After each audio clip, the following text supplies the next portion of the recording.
Cafés Mag.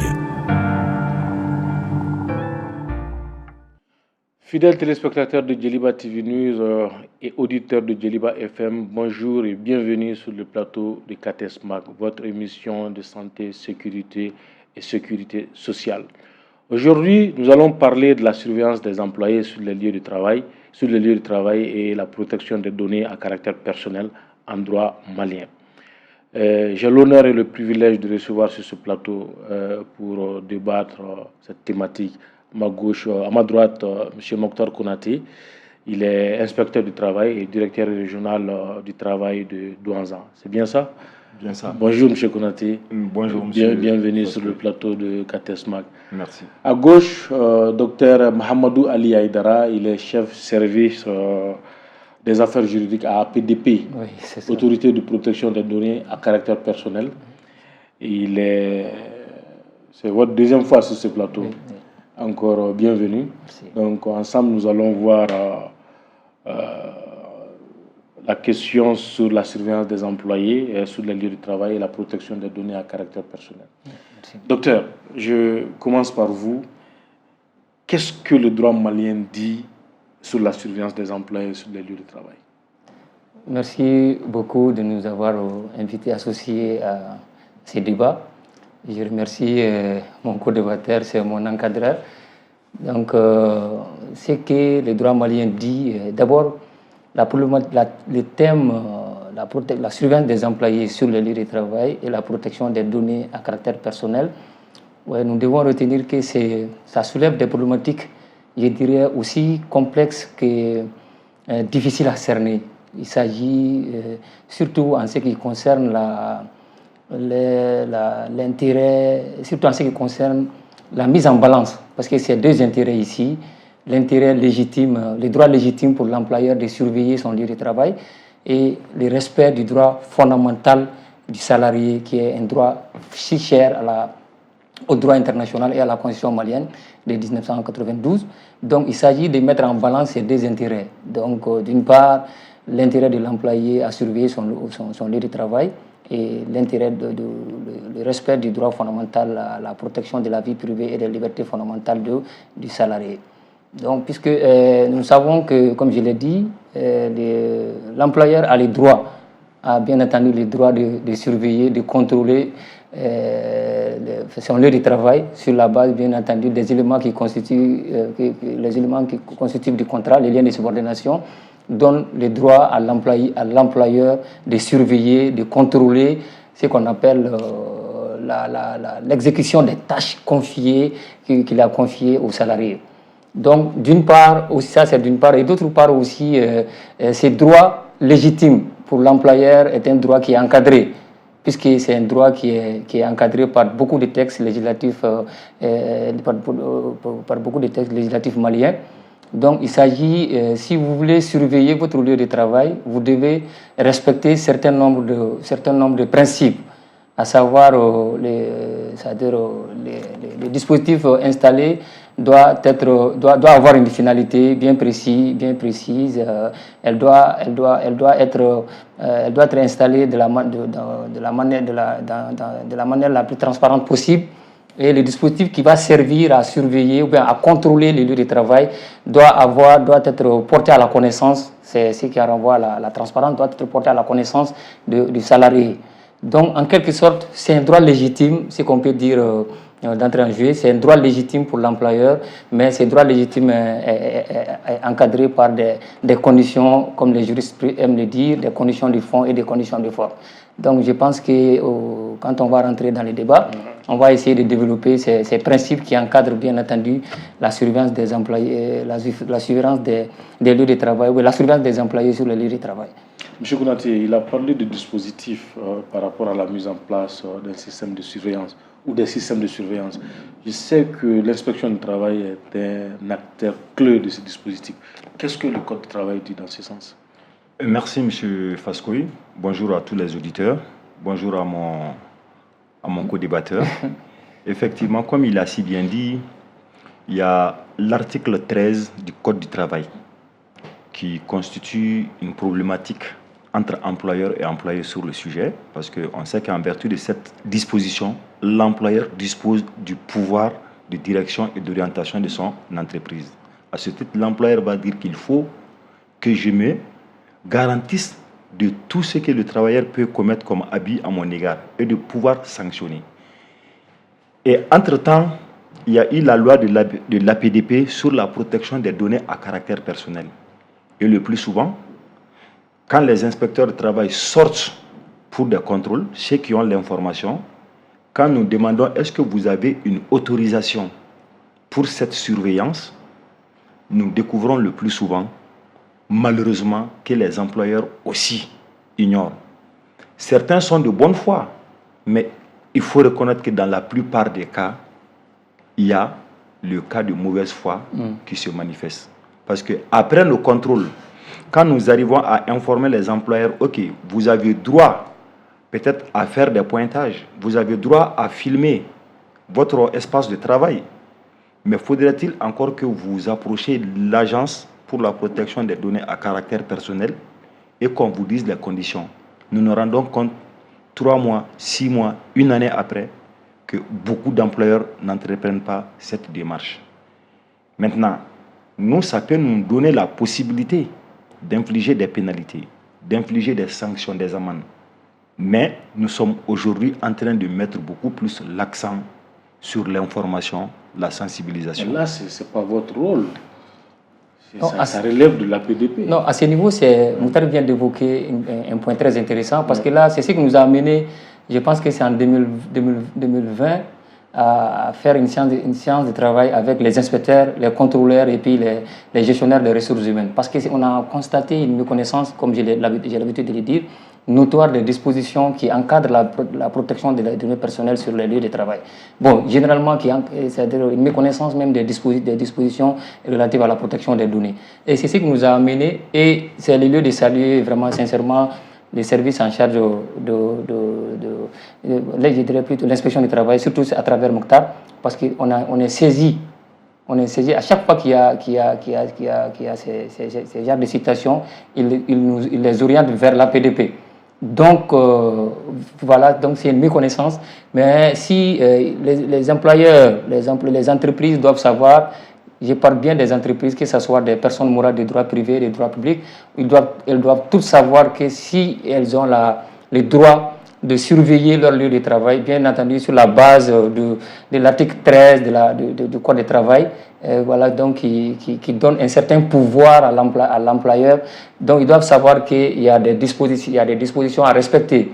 Comme je l'ai dit dans mon introduction, nous avons, c'est-à-dire le dispositif qui doit être installé pour servir, pour surveiller, pour contrôler les lieux de travail, doit être porté à la connaissance d'abord de chaque salarié. Chaque salarié doit être informé de l'existence du dispositif. Et la loi va au-delà de ça.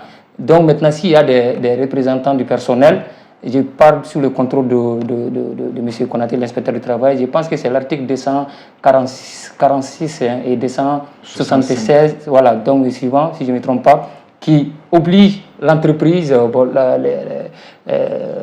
l'employeur à faire d'abord une rencontre avec ses délégués, ses représentants du personnel, et puis voilà, donc procéder à l'installation. La doctrine, j'ai vu dans certaines lois, ils vont au-delà, ils vont même à un mois avant l'installation, mais je précise bien, la loi malienne, elle n'a rien dit par rapport à ça, elle est muette.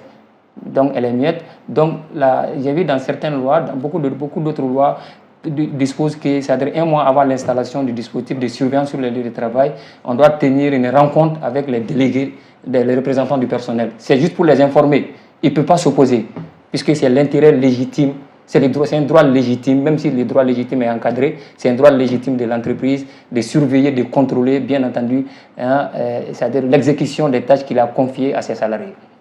Donc, en fait, ce que je voulais apporter comme précision, c'est-à-dire, j'ai pris l'exemple sur la vidéosurveillance ou bien les reconnaissances faciales, les empreintes digitales. Ça, c'est des nouveaux éléments qui apparaissent avec la loi de l'APDP, qu'on ne retrouve pas forcément dans le Code du travail. Mais bien avant l'APDP, il y a des prémices quand même de la protection des données à caractère personnel qu'on trouvait déjà dans la législation du travail, aussi bien dans les normes internationales telles que la Convention numéro 81 sur l'inspection du travail, la Convention 155 et 161 qui ont trait quand même à la sécurité santé au travail. Si nous prenons expressement en termes de données, d'informations salariales sur le travailleur, ces informations, ni l'employeur, ni l'inspecteur du travail, ni les représentants du personnel ne peuvent pas divulguer ces informations. Ça, c'est des données qui étaient protégées bien avant la loi de l'APDP. Et lorsque un employeur se permet de divulguer ces informations, ça peut bel et bien donner la possibilité à l'inspecteur du travail d'infliger des pénalités. Mais je vais plus loin. Si nous rentrons dans le code de prévoyance sociale, le secret médical, au-delà même du droit du travail, nous savons que le secret médical est une information. Et l'employeur qui se permet aussi de divulguer certaines informations médicales sur le travailleur, aussi bien sur la base de la Convention 111 de l'OIT, et sur la base de nos différents textes nationaux, que ce soit le Code du travail, que ce soit le Code de prévoyance sociale, ça peut donner lieu à des poursuites ou bien même à des pénalités contre l'employeur. Maintenant, l'inspection en matière de sanctions, notre pouvoir est limité en ce qui concerne d'autres aspects, tels que la vidéosurveillance, les enregistrements faciaux, ainsi de suite. Nous essayons de collaborer avec l'APDP.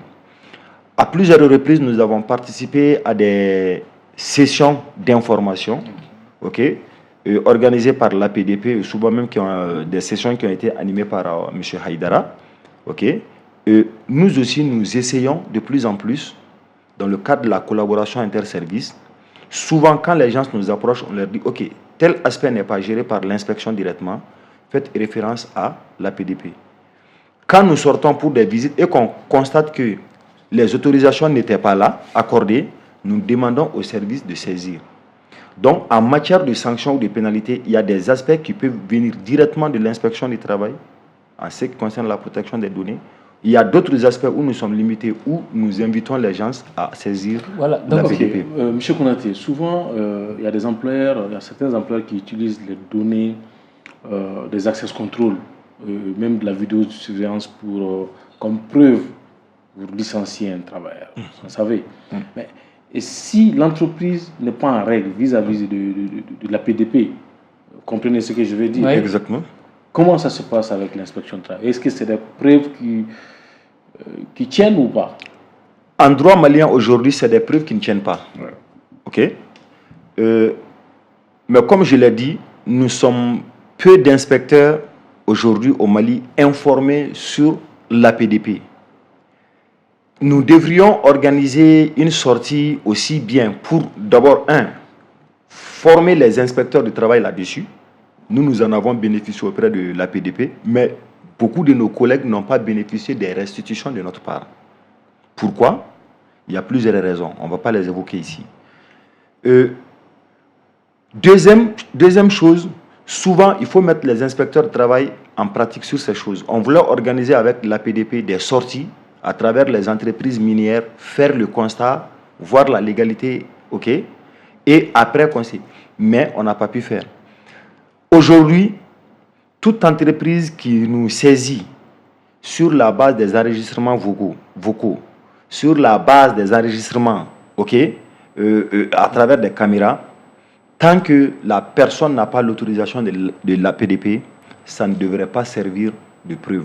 En droit, on doit dire. Vous l'air avec des images à l'appui. Oui. Vous ne reconnaissez pas? En droit, on dit que c'est en droit, le qualificatif juridique, c'est une preuve non avenue, nulle et non avenue. Ça ne doit pas servir de base. Ouais. C'est ça le principe. Mais, comme je vous l'ai dit, dans la pratique, la chose n'est pas comme telle. Et la jurisprudence, elle est très riche à la matière. Elle est très riche à la matière. C'est ce que nous, on entend de l'inspection du travail, parce que là, comme vous le savez, les juristes aiment le dire, nul n'est censé ignorer la loi. Donc on a fait on a fait beaucoup de communication et on a fait aussi des séances d'information et de sensibilisation. C'est-à-dire par rapport au droit, par rapport au traitement licite, illicite, c'est-à-dire par rapport aux dangers liés à des installations qui ne sont pas en conformité avec la loi. Donc si les entreprises continuent, bien entendu, à ne pas respecter les dispositions légales en la matière, les sanctions doivent prévoir, les sanctions vont tomber forcément. Donc c'est là-bas où la PDP demande à l'inspection du travail de veiller au respect. Et l'inspection du travail, c'est ce qu'elle fait depuis la formation que nous avons eue avec les inspecteurs. Et depuis de cette date à aujourd'hui, elle veille scrupuleusement au respect des dispositions qui viennent de renforcer, notamment la loi portant protection des données, qui viennent de renforcer la protection de la vie privée, qui avait déjà été consacrée. Je reviens c'est-à-dire au point de Mokhtar, qui avait déjà été consacré par la Constitution et puis par beaucoup d'autres textes. Donc voilà, donc c'est ça. Donc c'est ce que je voudrais ajouter. D'accord. Docteur Aïdara, et quelles sont les limites à la surveillance des salariés au travail? Voilà, donc comme je l'ai dit, l'information préalable, la transparence exige c'est-à-dire le dispositif installé pour surveiller les lieux, pour surveiller, pour contrôler, doit être porté à la connaissance des employés individuellement, et soit à travers, cette information peut être donnée à travers des notes techniques ou à travers des affichages au niveau des différents services, ou bien dans les règlements intérieurs, ou bien dans les contrats. Moi j'ai vu au niveau des banques, avant la PDP, j'ai vu qu'après l'entrée en vigueur, et surtout l'installation de la PDP, on a vu aujourd'hui, vous allez faire ce constat avec les conventions d'ouverture des banques. Vous allez voir que la quasi-totalité des banques maliennes disposent dans leur convention d'ouverture une rubrique consacrée protection des données qui informe les clients éventuellement des modalités et moyens relatifs à l'exercice de leurs différents droits. Donc, les dispositifs, ça c'était juste une parenthèse, les dispositifs installés au niveau de l'entreprise pour surveiller, pour contrôler, doit avoir une finalité. Vous devez informer les personnes concernées, c'est-à-dire les employés sur le lieu de travail, de la finalité, du pourquoi vous avez voulu installer les dispositifs. Vous devez les informer de ça, ils doivent avoir cette information. Et ils doivent respecter également la proportionnalité. Ça veut dire que les salles mises à la disposition des syndicats, les salles de mise à la disposition du personnel pour les repos, il y a certains endroits qui ne doivent pas être mis sous vidéosurveillance ou qui ne doivent pas être surveillés, donc, etc. Donc, si l'employeur, on l'avait dit, dispose des droits légitimes, il doit savoir que ces droits, il est encadré, ces droits doivent respecter, c'est-à-dire sur cette surveillance doit respecter la vie privée et les données à caractère personnel des personnes qui se trouvent sur le local surveillé. À défaut, comme Mokhtar l'a si bien dit, les sanctions vont tomber. Et ce n'est pas seulement l'inspecteur du travail qui intervient. L'inspecteur du travail intervient dans le cadre des conflits entre salariés et employeurs. Voilà, donc l'inspecteur peut intervenir pour demander l'annulation du licenciement effectué sur la base. Justement, sur la base. Quel est le rôle de l'inspection du travail dans la surveillance de manière générale des employés sur les lieux de travail et la protection des données à caractère personnel? Ok, le rôle de l'inspecteur est très simple.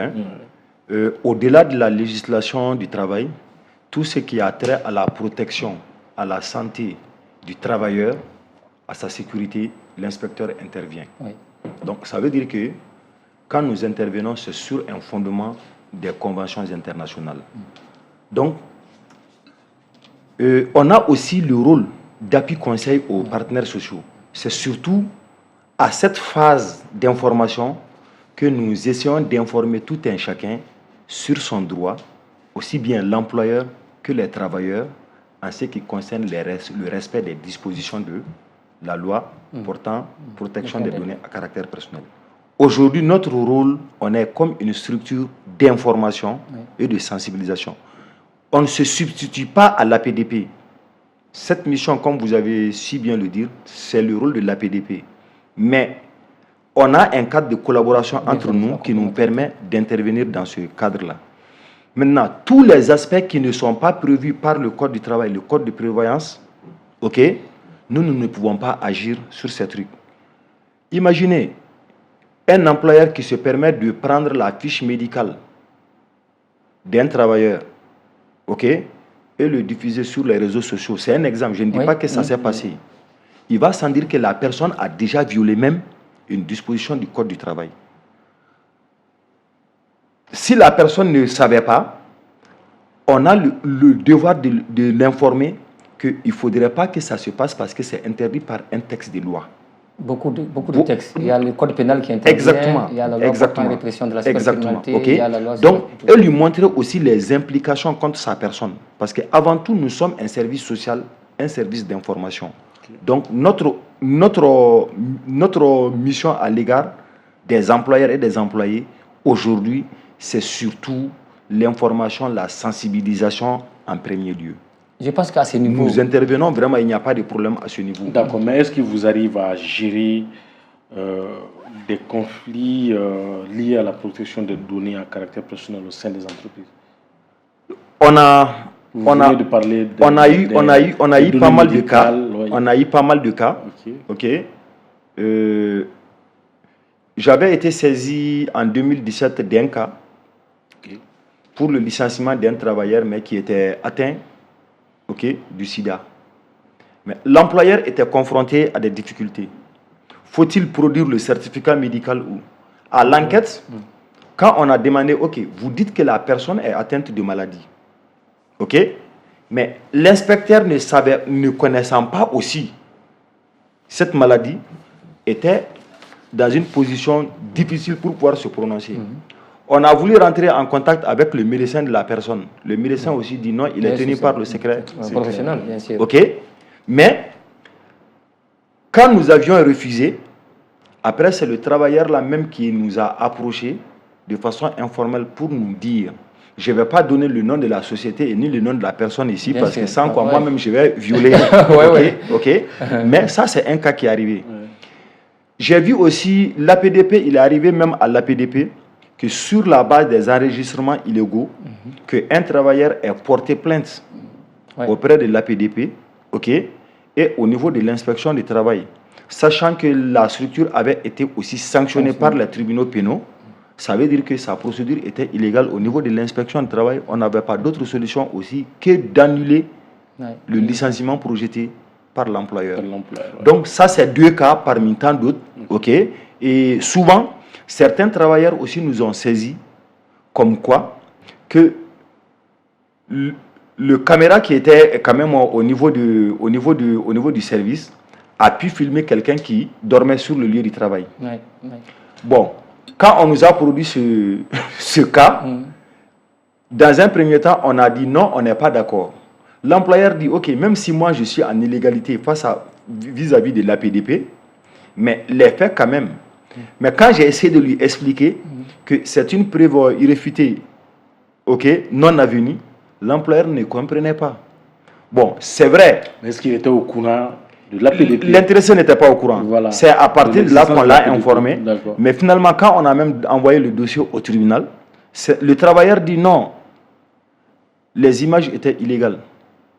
L'inspecteur ne peut pas. Mais quand on a transmis le dossier au tribunal, apparemment, au niveau du tribunal, le juge quand même a suivi l'employeur. Et certains de nos collègues même disent, même si la preuve est irrécevable, mais déjà, c'est un fait réel que le travailleur a dormi sur le lieu de travail. C'est une faute quand même. C'est une faute. Attention, parce que là, à ce niveau, parce que là, sincèrement, c'est l'inspecteur Konaté qui nous a orienté, qui a orienté les messieurs vers la PDP. Et ça a vraiment servi à l'APDP d'enrichir sa jurisprudence, puisqu'on a été amené à sanctionner l'entreprise en question. Je pense que c'est à 20 millions d'amendes, le maximum lui a été infligé. Mais le problème, c'est quoi? C'est que les gars, en droit pénal, certaines choses peuvent passer, mais en civil, ça ne passe pas. Exactement. Ça ne passe pas. Puisque ça, surtout, c'est par rapport au licenciement des gens sur la base des dispositifs irréguliers. Il y a tellement de jurisprudence. La jurisprudence, elle est abondante en la matière. Je ne parle pas du droit malien. Mais le droit malien est inspiré du droit français. Donc en France, que ce soit au niveau de l'Union européenne, que ce soit en droit français, il y a tellement de jurisprudence. Parce que les textes, parce que l'APDP vient d'être créée. Nous, on avait initié au niveau de l'APDP, on avait initié, c'est-à-dire d'avoir des scènes de travail avec la Direction nationale du travail, puisque le Code du travail ne prend pas en compte ces aspects. Exactement. C'est un droit qui vient d'être né, je dirais plutôt, c'est le Benjamin des droits. Parce que l'APDP, elle est récente, et elle a été le droit de la protection des données, même si une partie avait été consacrée par la Constitution, vient de naître au Mali, c'est récent. Donc, c'est le Code du travail qui doit être révisé, relu pour prendre en compte tous ces aspects, parce qu'il y a beaucoup d'aspects qui n'y figurent pas. Donc, parmi lesquels nous avons cité la non-recevabilité, même si c'est des principes de droit, mais ça doit être vraiment, ça serait une très bonne chose si c'est consacré au niveau d'un texte. Voilà, donc notamment, surtout, c'est le Code du travail. Voilà. Je suis d'accord avec Aïdara sur ce plan, seulement qu'au Mali, vous voyez, la révision du Code du travail, souvent, ça prend du temps. Oui. Moi, je ne dis pas obligatoirement le Code, mais on peut mettre un mécanisme. Il a parlé du cas, par exemple, des banques. Okay? Souvent, à travers les règlements intérieurs, à travers les conventions collectives sectorielles, qui sont la plupart de ces conventions sont aujourd'hui en relecture, on peut profiter pour insérer des dispositions relatives à la protection des données à caractère personnel. Et attendre peut-être à la prochaine révision du Code, essayer d'insérer les points communs à ces conventions. Parce que si nous devons l'insérer aujourd'hui, le premier problème auquel nous serons confrontés, parmi nous, inspecteurs du travail aujourd'hui au Mali, nous ne maîtrisons pas parfaitement cette question de protection des données à caractère personnel. Je pense qu'avec le temps, les expériences que nous sommes en train de vivre depuis la naissance de l'APDP, nous sommes en train de nous enrichir. Et fort de ces cas, nous pouvons proposer un texte acceptable qui concilie à la fois l'intérêt de protection et l'intérêt légitime des employeurs. Pour le moment, je pense que ce qui peut se faire à travers les règlements intérieurs, à travers les conventions collectives qui sont en lecture, on peut profiter pour glisser quelques dispositions relatives, comment réglementer la vidéosurveillance, comment réglementer... Mieux, parce que là, l'APDP a investi d'une mission de régulation, comme vous venez de le dire. C'est ce qui nous a permis d'ailleurs à encadrer quelques secteurs. Par exemple, j'ai dit que certaines zones, toutes les zones ne doivent pas être filmées. C'est la délibération qui encadre la vidéosurveillance, la délibération numéro 024, qui prévoit tout ça. Nous, on a rejeté, certaines demandes venant, bien entendu, des services publics, que ce soit aussi des entreprises, des personnes morales de droit privé, relatifs à l'empreinte digitale. Parce qu'ils voulaient mettre en place, ces services-là voulaient mettre en place, ces structures voulaient mettre en place des dispositifs de vidéo, de collecte d'empreintes digitales pour le pointage. Alors que c'est pratiquement, je ne vais pas dire entre guillemets, pas au sens propre du mot, c'est pratiquement un principe universel. Et dans tous les pays, il est interdit d'utiliser l'empreinte digitale, je ne dirais pas toute la biométrie, l'empreinte digitale pour le pointage. Donc, au Mali, on a fait un constat que beaucoup d'entreprises utilisent ces dispositifs. Nous, on a fait des communiqués et à chaque fois que nous sommes saisis des demandes relatives à l'utilisation de ces dispositifs de collecte d'empreintes digitales pour le pointage, nous, on interdit. C'est cette délibération adoptée par l'APDP qui nous a permis d'interdire l'utilisation de l'empreinte digitale. Tout simplement pour vous dire que l'APDP, le fait qu'elle est chargée plutôt de la régulation, lui donne le pouvoir au niveau de l'article 31 et 69 de la loi qui l'institue, lui donne le pouvoir d'adopter des normes, comme vous l'avez dit, pour encadrer les différents secteurs. Donc, l'APDP, on peut voir ensemble avec la Direction nationale du travail, avec le département, votre département et l'inspection du travail, comment encadrer ces secteurs-là. Parce qu'on a un champ d'intervention, un domaine très vaste. C'est la régulation, imaginez, de la protection des données, elle est vraiment très vaste. Et puis nous, on est relativement jeunes. Voilà, donc je pense qu'il serait vraiment, il est urgent, voilà, donc de mettre en place, de renforcer déjà ces canaux de collaboration qui existent entre nous, et puis d'essayer de... Effectivement, il y a quand même des entreprises modèles qui existent, qui respectent les normes dans ce sens. Regardons suivant ensemble ce reportage. La BND est au courant de l'autorité pour la protection des données à caractère personnel, qui est une institution justement dédiée, disons, au respect de la loi relative au respect des données à caractère personnel. Donc, il faut dire qu'en 2016 et 2017, l'autorité a fait une grande campagne pour informer et sensibiliser toutes les institutions qui détiennent des données sur les personnes. Et les banques, à travers la commission conformité, l'APBF, a eu une réunion en juin 2017 avec l'APDP pour, disons, comprendre toutes les diligences que les banques doivent mettre en place par rapport à cette loi-là. D'abord, la première chose qu'il faut faire pour une banque, je parle de façon générale, mais la BNA quand même a mis ça en place, c'est d'abord déclarer, disons, les données sur le personnel. C'est-à-dire aujourd'hui, le personnel des banques, les banques détiennent des informations sur le personnel pour pouvoir gérer justement leur carrière et donc aussi l'activité. Donc la première chose, il faut déclarer à l'APDP que vous détenez des informations, des données sur le personnel, comment est-ce que vous les traitez, comment est-ce que vous les conservez et à quelle fin vous les gérez justement. Vous faites pour le personnel, et pour le cas de la BNDA, on l'a fait et c'est vrai, quand on le faisait, ça trouvait effectivement que quand vous voyez le personnel, les premiers contrats, donc les premiers agents de la BNDA, cette loi n'était pas, comment dirais-je, encore appliquée, donc il a fallu faire des avenants pour changer le contrat. Et donc, nous autoriser à traiter les données conformément à la loi de 2013.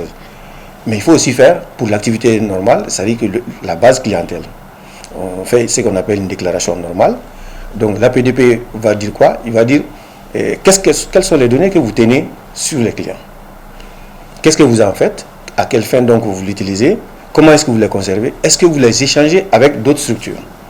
Donc quand vous dites ça, dans cette déclaration, il y a même le système informatique que vous mettez en place pour le faire. Donc il faut une délibération pour voir est-ce que, disons, c'est conforme à la loi. Une fois que vous avez la délibération, ça veut dire que vous avez le droit de le faire. Deuxième chose, ça c'est la vidéosurveillance. Vous savez que les banques, dans le cadre de leur sécurité, mettent en place des systèmes de vidéosurveillance. Et la vidéosurveillance aussi est réglementée par l'APDP, enfin la loi comment dirais-je, sur les données personnelles. Comment est-ce qu'il faut placer les vidéos? Comment est-ce qu'il faut informer les clients qu'il y a une vidéosurveillance? Et comment est-ce que le client peut avoir recours en cas de, disons, violation, ou en tout cas, comment vérifier pour le client que l'image qu'on a de lui n'est pas gênante pour lui. Donc, ça on l'a fait. Ça aussi, il faut une déclaration et une délibération de la PDP pour autoriser qu'il y ait la vidéosurveillance. Après, une banque, chaque fois que vous faites un nouveau produit, vous devez déclarer à la PDP qui vous fait une autorisation, donc une délibération, pour que vous puissiez traiter des données des personnes avec ces nouveaux produits-là. Voilà grosso modo ce que, pour une banque, qu'est-ce qu'il faut déclarer. La protection des données à caractère personnel, c'est une loi qui la régit. Donc du coup, une banque est censée respecter la loi. C'est pour ça que nos responsables conformité s'imprègnent de cette loi, comme toute la réglementation et comme toutes les lois, pour la respecter. Mais après, ce qui est important de dire, il faut faire attention aux mises à jour. Je reviens par exemple sur le cas de la vidéosurveillance. Vous pouvez avoir de nouvelles agences, vous pouvez avoir comment dirais-je, un nouveau dispositif pour la vidéo. Il faut la déclarer parce que la délibération se fait sur la base de ce que vous avez déclaré à un temps T. Mais quand ça change, il faut faire la mise à jour. La mise à jour aussi, c'est, comme j'ai dit, les nouveaux produits. Une fois que la banque met sur le marché un nouveau produit, il faut aller déclarer.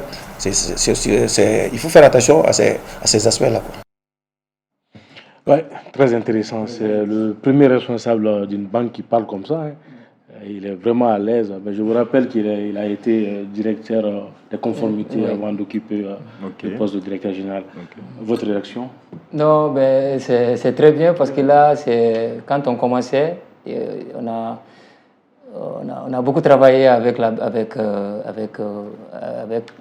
structure. Avec la structure.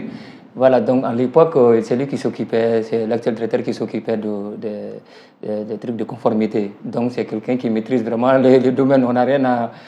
Donc en tout cas, c'est une très bonne chose et puis une très bonne intervention. Et surtout, beaucoup d'aspects, je dirais que la quasi-totalité de nos aspects ont été pris en compte au cours de son intervention. Surtout ce que les gens oublient, j'ai relevé quelque chose de très important dans son intervention, ça c'est la mise à jour. Parce que là, dans la délibération, c'est très clair, lorsque la PDP vous accorde l'autorisation, mais en cas de changement, vous êtes tenu d'informer la PDP. Donc on va voir si la modification, si elle est substantielle, on va vous demander de reprendre. Dans le cas contraire, on va prendre acte et puis on vous reviendra, on vous orientera les différentes pistes, les différentes voies à prendre, quoi. Mokhtar, votre réaction? Un cas très intéressant.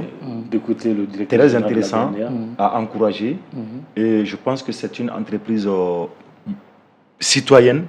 Il l'a dit quelque part qui m'a tiqué. La loi qui institue, c'est une loi. Le service a l'obligation de se conformer à la loi. C'est très simple. OK? Et moi, je voudrais que ce cas serve d'école à nos entreprises. Lui, il était responsable de conformité. Si je prends l'exemple au niveau du secteur minier, nous avons aussi les responsables qualité que nous voyons. Si c'est en Europe, les produits que vous fabriquez, tant qu'il y a faille dans l'application de la législation nationale, ça peut coûter très cher, ça peut contribuer à faire chuter le prix de votre or.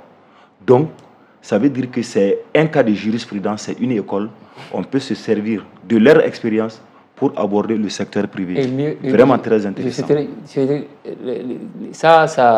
Le fait de respecter une disposition légale montre le caractère sérieux de l'entreprise. Exactement. C'est comme une certification. C'est ce qu'on a l'habitude de dire aux gens lorsqu'ils viennent pour les formalités préalables. On dit, c'est-à-dire vous êtes en train de faire une certification. Donc, l'APDP, l'agrément que l'APDP, les récépissés, l'autorisation que l'APDP octroie, ça montre le caractère sérieux et puis ça montre que vraiment les traitements mis en place par votre entreprise sont vraiment conformes et ça montre, c'est comme une certification, ça montre le caractère sérieux, en un mot, le caractère sérieux de l'entreprise vis-à-vis des dispositions légales. Exactement. Ok.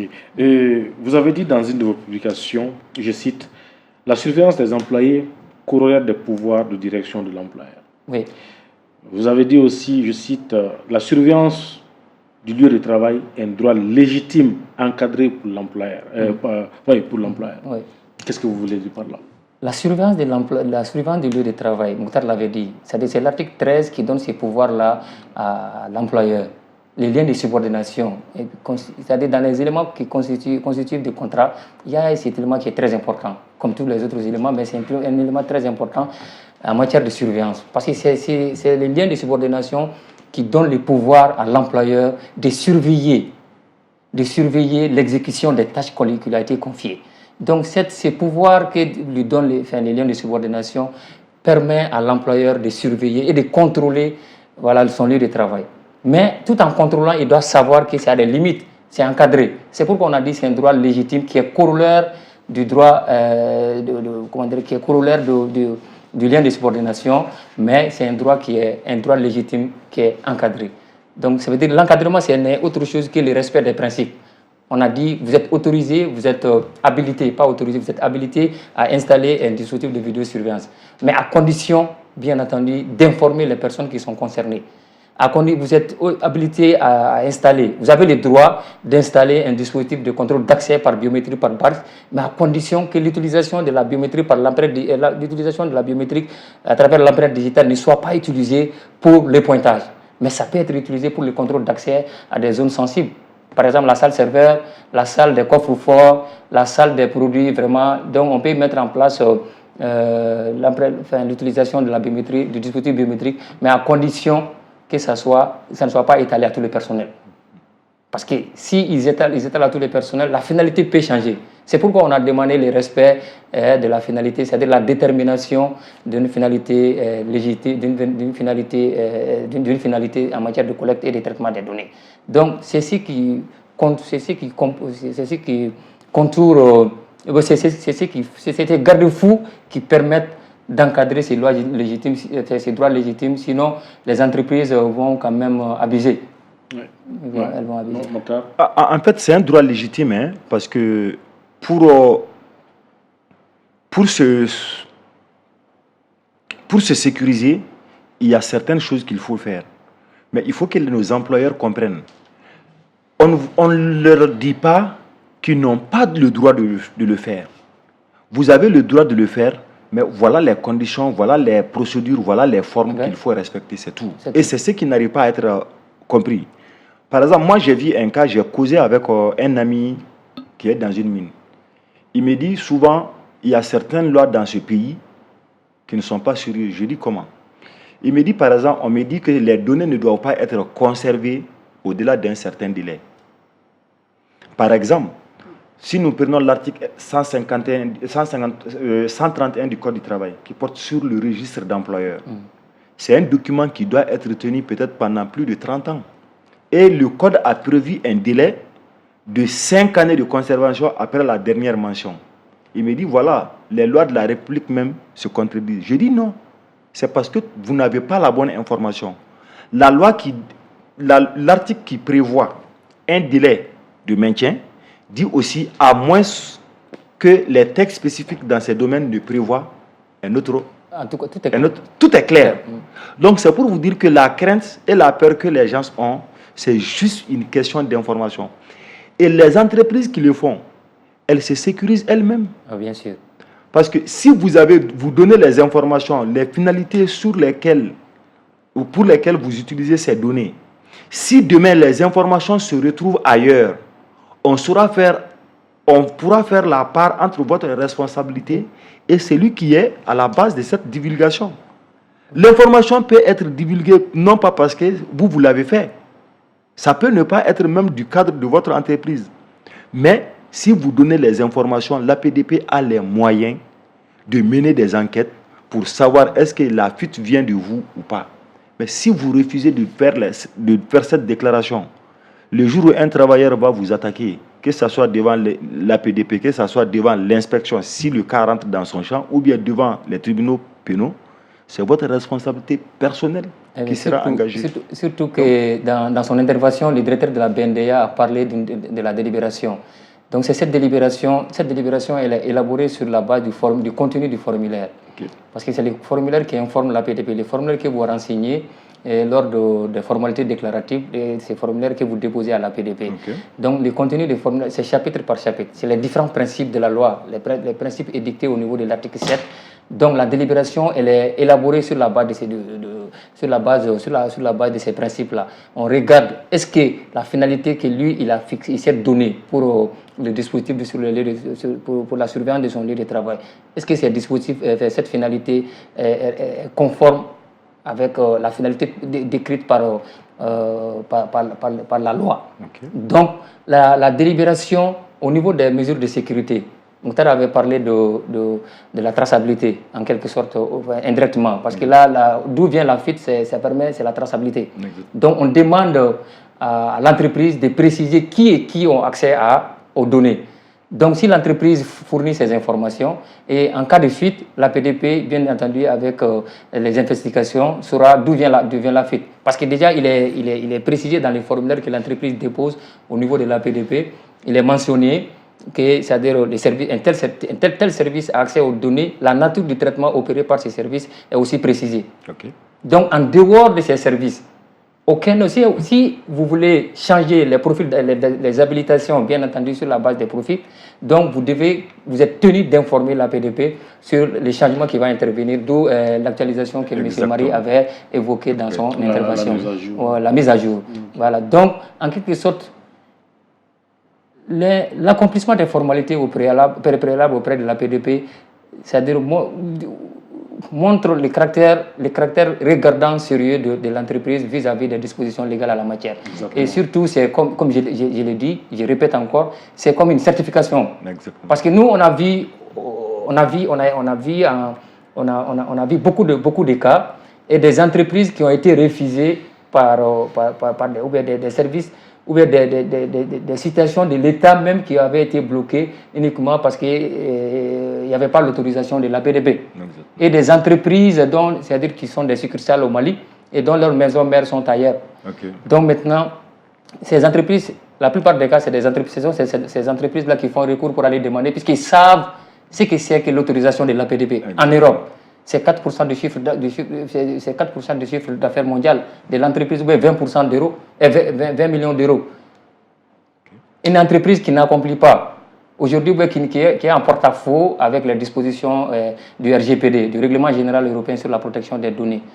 C'est 4% du chiffre d'affaires de l'entreprise, 4% du chiffre d'affaires mondial, ou bien 20 millions d'euros. Okay. Et au Mali, la somme elle est modique. C'est 20 millions de francs CFA maximum. Contrairement aux autres législations, on a vu dans beaucoup de pays, ça va dans les 100 millions. Et en cas de récidive, c'est dans les 500 millions. Donc, voilà, tous ces aspects doivent être pris en compte. Docteur Aïdara, est-ce qu'au niveau de la PDP, la protection des données du personnel est respectée là-bas? Les conditions sont bien respectées? Par l'APDP même? Oui, l'APDP même, oui. Oui, la première délibération... Du personnel quand même. La première délibération, vous pouvez vérifier, c'est disponible sur le site web même de l'APDP. La première délibération, la délibération numéro 001, à l'époque, c'était vraiment, ça nous a paru un peu, parce que c'est l'APDP même qui s'est auto-saisi. C'est le président qui a saisi le vice-président pour avoir l'autorisation de toucher aux données personnelles de son personnel. Et aussi pour les commissaires. Parce que comme j'ai eu à évoquer la fois dernière, l'APDP dispose d'un organe délibérant, est composé d'un organe délibérant et des services techniques. Donc pour pouvoir toucher même aux données des commissaires, donc on a saisi l'APDP, le premier président a saisi le deuxième vice-président pour avoir l'autorisation, pour mettre en place, pour pouvoir toucher aux données du salarié, des salariés plutôt. Donc c'est la délibération numéro 001. Et 002, ça c'est la délibération pour pouvoir... Qui autorise l'APDP à toucher aux données personnelles des entreprises et des personnes physiques qui viennent pour déclarer les traitements auprès de l'APDP. Parce qu'on s'est dit, nous sommes une autorité de protection des données, nous devons quand même être un exemple. Nous devons quand même avoir l'autorisation avant de toucher aux données de l'entreprise de Mokhtar Konaté qui vient. Voilà, parce que derrière l'entreprise de Mokhtar Konaté, il y a un représentant légal. Exactement. Donc, si vous recevez le formulaire, vous allez être en contact avec les données. Donc, les données du représentant légal de l'entreprise Mokhtar Konaté, qui peut être Mokhtar Konaté lui-même, ou bien qui peut être Major Konaté. Donc, vous voyez, pour pouvoir permettre à l'APDP de toucher aux données de ces représentants, des représentants légaux de ces entreprises-là, l'APDP a saisi l'APDP pour avoir l'autorisation. On vous suit à l'œil, hein? Ah oui, mais c'est vérifiable. Vous pouvez aller sur le site web, il y a le répertoire de traitement des données. Tous ceux qui ont déclaré à l'APDP de sa création à aujourd'hui, ce répertoire-là est disponible et puis en version numérique, c'est sur le site web de l'APDP. Docteur Aïdara, y a-t-il des textes communs au niveau de l'espace UMOA et CEDEAO pour encadrer la surveillance des employés sur le lieu de travail? Une très bonne question parce que c'est en 2010 la CEDEAO a pris un acte qu'on appelle acte additionnel et cet texte même qui a été transposé dans l'ordonnancement juridique malien, c'est ce texte-là qui a servi à l'État malien de légiférer en la matière. Parce que dans cet acte additionnel, il est demandé à chaque État membre de la CEDEAO d'adopter, de renforcer la protection de la vie privée. Déjà, c'était consacré au niveau de la Constitution. L'article 6 de la Constitution malienne consacre la protection de la vie privée. Donc, la CEDEAO a demandé à ses États membres de renforcer cette protection de la vie privée déjà consacrée, donc en légiférant, en adoptant, c'est-à-dire une loi spécifique. Et cette loi, c'est que cette loi demande de confier la protection de ces données à caractère personnel, pas à un EPA, pas à une direction rattachée à un département, mais à une autorité administrative indépendante. Ça a son sens. Parce que l'APDP peut être amené à infliger des sanctions à l'État. Exactement. Parce que c'est l'État même qui est, entre griffes, le gros traiteur ou le gros collecteur des données. Ouais. Quand on parle de l'État civil, c'est qui? C'est l'État. Quand on parle de recensement, c'est l'État. Donc, tous ces processus, chaque étape de tous ces processus doivent être soumis à l'APDP avant l'adoption ou bien avant de démarrer ces traitements. Donc, l'acte additionnel de la CEDEAO a demandé à l'État, à travers cet acte additionnel, la CEDEAO a demandé à ses États membres d'instituer une autorité administrative indépendante pour lui confier la mission de la protection des données à caractère personnel. Ça, c'est au niveau de la CEDEAO. Au niveau de l'UEMOA, nous avons beaucoup de directives. Au niveau de l'Union africaine, nous avons la Convention de l'Union africaine sur la protection et la cybercriminalité. Bon, pour le moment, ça n'a pas été ratifié par le Mali. Ça n'a ni été signé ni été ratifié par l'État du Mali. Voilà, donc on est à ce niveau. Voilà. Merci, Dr Aïdara. Monsieur Konaté, nous nous acheminons vers la fin de cette émission. Okay. Votre mot de fin, un appel à lancer. Merci, Monsieur Faskoui. Sincèrement, je dis bravo, courage à l'APDP. C'est un bébé. Il faut l'aider, il faut l'assister. Moi, je me suis engagé avec eux grâce à mes relations personnelles avec Haïdara, mais aussi avec son responsable, Monsieur Keïta. Et on a eu des rencontres, mais je voudrais aussi qu'on réfléchisse au-delà des sessions formelles, que l'APDP forme au moins dans chaque direction régionale du travail un agent. Ok? Aujourd'hui, moi je suis peut-être en avance sur mes collègues. Ok? Ça c'est même grâce à mes relations personnelles avec vous. Mais aujourd'hui je suis hors de Bamako. S'il y a des problèmes qui se posent, ce n'est pas évident. Donc il ne faudrait pas que les choses restent dans le cadre informel, de façon formelle, qu'on forme un agent dans chaque direction régionale du travail et ça va beaucoup vous aider dans votre action. Première chose.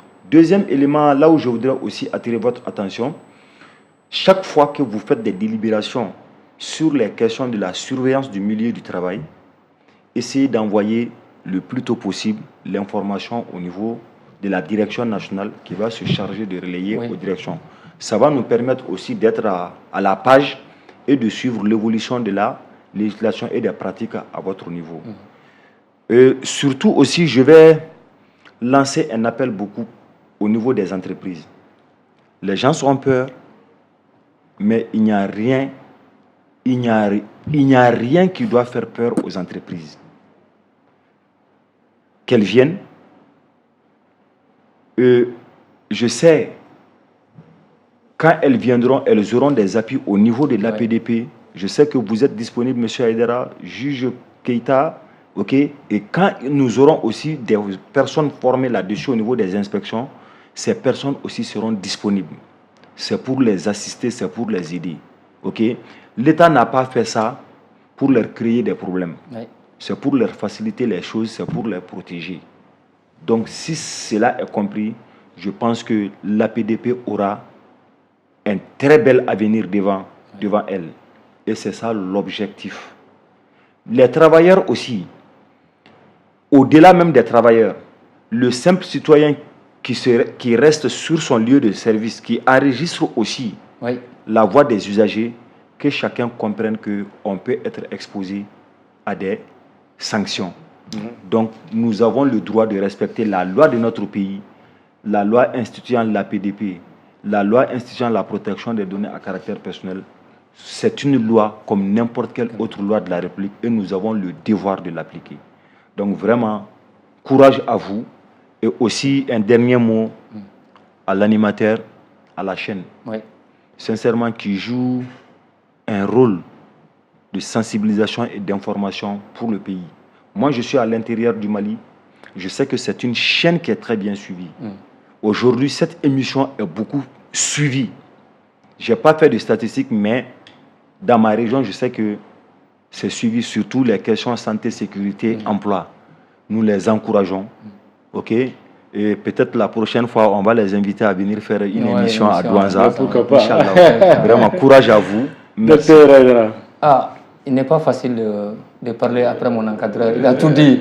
Donc, ce que moi, je voudrais juste ajouter au mot de Mokhtar, c'est réitérer l'invitation auprès des entreprises, auprès seulement des entreprises et auprès des services, auprès de toute personne qui manie les informations personnelles, de prendre attache avec l'APDP. Surtout qu'aujourd'hui, les formalités, pour le moment, c'est gratuit, ça comprise de façon gratuite.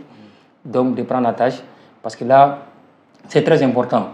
Lorsque vous collectez, surtout Mokhtar avait dit dans son intervention, les données sensibles. Il avait touché aux données sensibles, c'est-à-dire les données de santé, les données relatives aux données judiciaires, etc. Donc, surtout quand vous engagez à manipuler ces informations, dites-vous que vous détenez la vie privée de certaines personnes, de certains individus. Donc, vraiment, pour pouvoir renforcer la sécurité qui se trouve à leur niveau, déjà, nous savons très bien qu'il y a des mesures de sécurité, de confidentialité qui sont mises au niveau de ces structures-là. Donc, pour renforcer ces mesures de sécurité, nous leur demandons vraiment de prendre attache avec la PDP. Et les gens sont là disposés 7 sur 7. Donc, pas 7 sur 7, tous les jours ouvrables, à les accompagner et puis à les aider à mieux comprendre, à mieux appréhender la question. On le comprend, c'est un nouveau domaine, une nouvelle matière qui vient d'être née. Donc, c'est à nous maintenant de la nourrir, la matière bien entendu, de la nourrir et puis de la grandir, quoi. Donc, aussi un remerciement à Mokhtar. D'abord parce qu'il a, à lui seul, parce que c'est qu'il lui il a apporté à l'enrichissement de la jurisprudence en matière de protection des données, son apport est très énorme. Parce que là, tout ce que nous avons, pratiquement les quelques contentieux que nous avons eu en 2020, 2021, 2022 sont pratiquement à son actif, parce que c'est lui qui a orienté, à chaque fois que les entreprises ont des difficultés, voilà, c'est-à-dire avec les employés, il les oriente vers l'APDP pour aller, voilà, donc vraiment c'est à son actif. Je pense que les juristes chercheurs aussi doivent beaucoup les remercier, parce qu'il a contribué à l'enrichissement du contentieux en matière de protection des données. Et à vous également, M. Faskoé, pour tout ce que vous faites, vous fournissez comme effort. Vous savez, c'est la première mission de l'APDP, Mokhtar avait dit dans son intervention. La mission de l'inspection, c'est l'information et la sensibilisation. La première mission de l'APDP, c'est informer et sensibiliser les citoyens par rapport à leurs droits et les entreprises par rapport à leurs obligations. Donc, nous vous remercions sincèrement parce que de nous avoir donné, associés à ces genres de débats et qui aident l'APDP vraiment à faire face aux différentes tâches qui lui sont confiées par la loi. Donc, nous remercions également nos différents auditeurs de l'intérieur tout comme de l'extérieur, voilà, pour l'intérêt qu'ils accordent à l'émission. Bon vent vraiment à l'émission. Merci beaucoup. Merci M. Konaté, merci Dr Aïdara. Fidèle téléspectateur de Djoliba TV News, auditeur de Djoliba FM, c'est tout pour Katesmak d'aujourd'hui. Mais ne quittez pas, restez avec nous pour la version Bambara de Katesmak.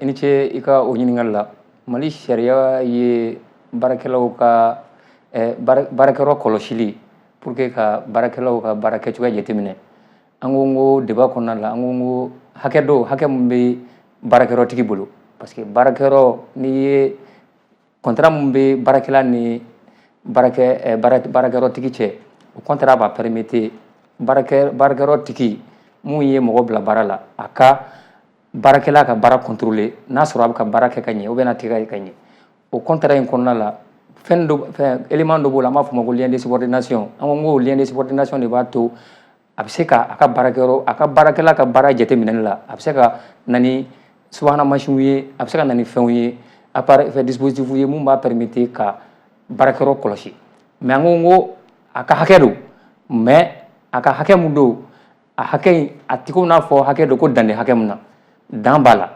dan mun b'a la an ye a fɔ débat kɔnɔna na n'i ye inspection de travail mɔgɔw ka code de travail ta k'a lajɛ ka na loi mun bɛ APDP sigi n'an b'a fɔ ko loi mun bɛ adamaden tɔgɔla kunnafoni kɔlɔsi n'i y'o ta k'a lajɛ o b'a fɔ ko bon ko n'i bɛ baarakɛyɔrɔ kɔlɔsi n'i bɛ baarakɛyɔrɔ kɔlɔsi ni appareil ye i n'a fɔ caméraw i n'a fɔ fɛn minnu b'a to u b'a fɔ cogo di dispositif de contrôle i n'a fɔ caméra y'a misali suruma ye n'i bɛ baarakɛlaw kɔlɔsi n'o ye i kana kɛ caméra min bɛ baarakɛlaw jata ou bien k'u ka kumakan ta ka sɔrɔ u t'a kalama an ko transparency o jɔyɔrɔ ka bɔ a la kosɛbɛ transparency b'a i diyagoya i ka baarakɛlaw mɔgɔw kelen kelen bɛɛ i k'u bɛɛ kunnafoni filanan i ka ni syndicat b'i fɛ baarakɛlaw ka ɲɛmɔgɔ b'i fɛ i k'u sigi k'a f'u ye k'a fɔ baarakɛyɔrɔ n ka baarakɛyɔrɔ n bɛ fɛ ka caméra ou bien n bɛ fɛ ka fɛn bila fɛn bɛ a ka baara kɔlɔsi donc n b'aw informer mais sariya b'a fɔ ko an ko Mali sariya b'a fɔ ko syndicaliste tɛ se k'a bali parce que fɛn min don e ka hakɛ de don mais sariya ko i ka hakɛ don mais i ka hakɛ kɔlɔsilen don donc filanan an ko i ka taa yamaruya papier minɛ PDP la parce que n'i ma yamaruya papier minɛ PDP la don min na ni problème bɔra a la i ka ja in ou bien i ka kumakan mun taara n'a ma ta sariya kɔnɔ a tɛ se ka kɛ fɛn ye mun bɛ se ka adamaden dɔ gɛn ka bɔ a ka baara la donc an ka kuma bolila o de kan ani inspection du travail yɛrɛ baarakɛlaw ka o jɔyɔrɔ ye jumɛn ye baarakɛlaw ka baarakɛyɔrɔ kɔlɔsili la parce que ale ka jɔyɔrɔ ka bon kosɛbɛ i n'a fɔ Mutari Konate y'a fɔ cogo min na débat kɔnɔna la quoi donc bi bakurunba fɔli la an ka kuma bolila nin de kan bi